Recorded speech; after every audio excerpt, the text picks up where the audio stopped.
चलो हम लोग पढ़ रहे थे सूक्ष्म जीवों का संसार, सूक्ष्मदर्शी द्वारा आंखों देखा। इससे पहले क्लास में हम लोगों ने ये पढ़ा कि दही कैसे जमता है, दही क्यों जमता है, दही में कौन सा जीवाणु होता है या पाया जाता है, ठीक है ना, और किस कारण से मतलब दही को जमाया जा सकता है, या दूध में क्या डालने से दही जम जाता है ना, दही के जैसा बन जाता है दूध। क्योंकि हमको पता है कि दूध भी जो है, दही भी जो है दूध का ही रूप है, और पनीर जो है वो भी क्या है, दूध का ही रूप है ना। तो ऐसा क्या डाला जाता है उस दूध में कि वो पनीर भी बन जाता है और दही भी बन जाता है ना। तो उस जीवाणु के बारे में हम लोग समझ लिए थे। चलो आज वाले क्लास में हम लोग समझते हैं कि औषधीय उपयोग जीवाणु का क्या है ना। जितने भी तुम मतलब दवाई खाते हो तो उसमें कुछ ना कुछ तो उपयोग होगा ना, कुछ ना कुछ जीवाणुओं का उपयोग होगा ना। तो उस मतलब उसमें कौन कौन से जीवाणु होते हैं और उसमें किस प्रकार के जीवाणु होते हैं। और आज हम लोग ये भी समझेंगे कि पहली बार जो एंटीबायोटिक बनाई गई थी वो किस चीज से बनाई गई थी, है ना। पहली बार जो एंटीबायोटिक बनी थी ना वो किन चीजों से बनी थी और उसका क्या लाभ मिला था, है ना। शुरुआत में इसका क्या लाभ मिला था हम लोगों को, और एंटीबायोटिक से हानियां क्या क्या है हमारे शरीर को, ठीक है ना। तो पूरी क्लास में आज हम यही समझेंगे। तो चलो सबसे पहले समझते हैं कि औषधीय उपयोग क्या है इसका, है ना। तो देखो एंटीबायोटिक जो है ये मतलब पहला क्वेश्चन हम लिखे हैं कि एंटीबायोटिक दवाओं का क्या कार्य है, कैसे बनती है और इसका सूक्ष्म जीवों से क्या संबंध है। सबसे पहला क्या है कि एंटीबायोटिक दवाओं का कार्य क्या है, दूसरा क्या है कि एंटीबायोटिक बनती कैसे है, और तीसरा क्या है कि इसका सूक्ष्म जीवों से क्या संबंध है। तो आंसर ध्यान से देखना कि एंटीबायोटिक दवाएं बीमारी पैदा करने वाले सूक्ष्म जीवों को या तो मार देती है या उनकी वृद्धि रोक देती है। अब जो ये एंटीबायोटिक दवाएं हैं, जैसे मान लो कि हमको बुखार या सर्दी लगी, जिन सूक्ष्म जीवों की वजह से हमें बुखार या सर्दी लगी, तो ये एंटीबायोटिक दवाएं क्या करती है, या तो उनको रोक देती है या उनको खत्म कर देती है, यानी कि मार देती है, ठीक है। और दूसरा चीज है कि ये एंटीबायोटिक दवाएं भी सूक्ष्म जीवों के संवर्धन से बनती है। ये जो एंटीबायोटिक दवाएं है ना ये कैसे बनती है, सूक्ष्म जीवों के संवर्धन से बनती है। दूसरा चीज लिखे है कि जैसे पेनिसिलिन, स्ट्रेप्टोमाइसिन, टेट्रासाइक्लिन, एरिथ्रोमाइसिन आदि ऐसे ही कुछ एंटीबायोटिक है।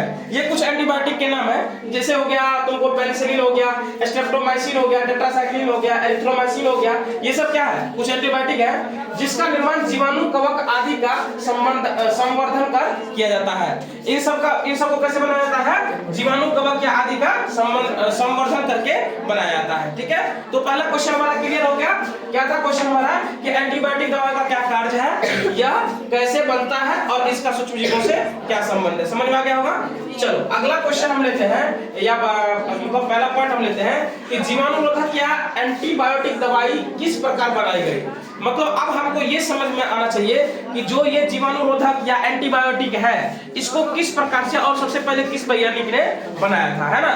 तो देखो पहला पॉइंट में हम लिखेंगे अलेक्जेंडर फ्लेमिंग नामक वैज्ञानिक कुछ ऐसे सूक्ष्म जीवों का प्रयोगशाला में संवर्धन कर रहे थे जिससे जीवाणु जनित रोगों से बचाव हो सके। ये अपने मतलब प्रयोगशाला में यही बस सोच ही रहे थे कि जो ये सूक्ष्म जीव है ना, इसको जो हानिकारक सूक्ष्म जीव है उसको किस प्रकार से रोका जा सके। कौन सोच रहे थे, अलेक्जेंडर फ्लेमिंग। अब कह रहा है कि इस प्रयोग के क्रम में उन्होंने पाया कि जीवाणु की संख्या में वृद्धि नहीं हो पा रही थी, तभी उनकी नजर संवर्धन प्लेट पर लगे कुछ फफूंद के बीजाणुओं पर पड़ी। देखो इस प्रयोग के क्रम में उन्होंने क्या पाया कि जीवाणुओं की संख्या में क्या हो रही थी, वृद्धि रुक गई थी, इनकी नहीं हो पा रही थी। और मतलब इसी क्रम में उसका जो नजर पड़ा किस पे पड़ा, संवर्धन प्लेट पर लगे कुछ फफूंद के बीजाणुओं पर। जो फफूंद थे ना वो उसको बढ़ने नहीं दे पा रहे थे, यही उन्होंने देखा, ठीक है। और गहन अवलोकन के बाद उन्होंने पाया कि फफूंद जीवाणुओं की वृद्धि को रोक रहे हैं। मतलब जब माइक्रोस्कोप पे ले जाकर मतलब बहुत ज्यादा डिटेल्स में जब उन्होंने स्टडी किया तो उनको मतलब उन्होंने ये पाया कि फफूंद जीवाणु की वृद्धि को क्या कर रहे थे, रोक रहे थे, है ना। कोई दिक्कत। अगले पॉइंट में है कि फफूंद बहुत सारे जीवाणुओं को नष्ट कर दे रहे थे। अब जो ये फफूंद है ना वो क्या कर रहे थे, बहुत सारे जीवाणुओं को क्या कर रहे थे, नष्ट कर दे रहे, यानी कि खत्म कर दे रहे थे, ठीक है। और तभी उनकी समझ में आया कि जीवाणुओं की संख्या क्यों नहीं बढ़ रही थी, और इस प्रकार उस जीवाणुरोधक फफूंद से पेनिसिलिन एंटीबायोटिक दवा बनाई गई। अब क्या हुआ था कि जब ये फफूंद नामक बैक्टीरिया से ही क्या बनाया गया था, पेनिसिलिन नामक एंटीबायोटिक बनाया गया था। तो पूछा जाएगा तुम लोगों से ऑब्जेक्टिव करके कि पेनिसिलिन नामक एंटीबायोटिक किस चीज से बनाई गई थी, तो क्या बोलोगे, फफूंद से बनाई गई थी। किससे, फफूंद से बनाई गई थी, ठीक है ना। और एक क्वेश्चन है कि वर्तमान में एंटीबायोटिक दवाओं का उपयोग कहाँ किया जाता है। मतलब अभी जो है एंटीबायोटिक दवाओं का उपयोग कहाँ किया जाता है। तो शुरुआत में क्या था कि ये मनुष्य के लिए ही था, मनुष्य को अगर कोई रोग हुआ तो उसको एंटीबायोटिक दे दो, खत्म हो जाएगा। कोई भी चीज होता था तो एंटीबायोटिक खा लो ठीक हो जाएगा, है ना। तो शुरुआत में सिर्फ इंसान के लिए था, लेकिन देखो यहाँ पे आंसर लिखा है कि वर्तमान समय में एंटीबायोटिक प्रयोग को व्यापक रूप से किया जा रहा है, न केवल मनुष्य बल्कि पशुओं और पेड़ पौधों में सूक्ष्म जीव जनित रोगों से बचाव के लिए एंटीबायोटिक दवा का उपयोग किया जाता है। ये सिर्फ मनुष्य के लिए नहीं बल्कि जितने भी पशुओं हैं, पेड़ पौधे हैं, सभी जगह एंटीबायोटिक का उपयोग किया जाता है। बात समझ में आई ना? ठीक है, अब हम लोग थोड़ा सा पढ़ लेते हैं कि इसकी हानियां क्या क्या है। अभी तो हम लोग सिर्फ लाभ पढ़ रहे थे कि इससे ये सब लाभ है, ये जीवाणु को रोक देते हैं, इससे हमें जो जितनी भी प्रॉब्लम्स हैं वो खत्म हो जा रही थी। लेकिन एक बात है कि जिन चीजों से हमें फायदा होती है उनसे नुकसान भी होती है ना। उसका कुछ साइड इफेक्ट भी होता है। जैसे तुम कोई भी दवाई लाना तो उसका साइड इफेक्ट लिखा रहता है, उस पर बिल्कुल क्लियरली लिखा रहता है कि साइड इफेक्ट क्या क्या हो सकता है इसका, ठीक है। तो इनसे हानियां पढ़ लेते हैं। तो अधिक मात्रा में एंटीबायोटिक का उपयोग हमारे शरीर के लिए हानिकारक होती है।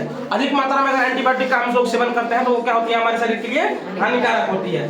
यह हमारे शरीर विशेषकर आहार नाल में पाए जाने वाले मित्र सूक्ष्मजीव जो विटामिन B12 के उत्पादन में मदद करता है को नष्ट कर देते हैं। अब बात समझो, होता क्या है कि इससे पहले वाले क्लास में हमने पढ़ा था कि कुछ हमारे सूक्ष्मजीव ऐसे हैं जो मित्र हैं और कुछ ऐसे सूक्ष्मजीव हैं जो हमारे क्या है, शत्रु हैं। तो जो मित्र सूक्ष्मजीव हमारे पेट में पहले से मौजूद है, जो विटामिन B12 के उत्पादन में मदद करता है, विटामिन B12 के उत्पादन में मदद करता है, ये एंटीबायोटिक क्या करता है, उसको खत्म कर देता है, लेकिन नष्ट कर देता है। जो हमारे शरीर के लिए हानिकारक है कि नहीं है, क्योंकि वो हमारे शत्रु मतलब मित्र हैं, और उसको अगर वो खत्म कर दे रहे तो इसका मतलब हमारे शरीर में विटामिन B12 बनेगा नहीं बनेगा, उससे भी हमको नुकसान हो सकता है ना। अगला है कि इससे हमारे शरीर का स्वास्थ्य मतलब शरीर और स्वास्थ्य दोनों ही प्रभावित होते हैं। अब जब ये खत्म हो जाता है तो इससे क्या होता है, हमारे शरीर को भी और स्वास्थ्य दोनों को नुकसान पहुंचता है, ठीक है। तो इस क्लास में हम लोग इतना ही समझेंगे, अगले क्लास में हम और आगे देखेंगे, ठीक है। आज तुम लोगों को समझ में आ गई होगी कि एंटीबायोटिक दवाई किस प्रकार से बनाई जाती है, कैसे बनती है, ठीक है, और इसमें सूक्ष्मजीव का क्या योगदान है, ठीक है ना। और ये भी समझ में आएगा कि इससे लाभ क्या क्या होता है और हानियां क्या क्या होती है, ठीक है ना। फिलहाल आज के लिए इतना ही रहने देते हैं।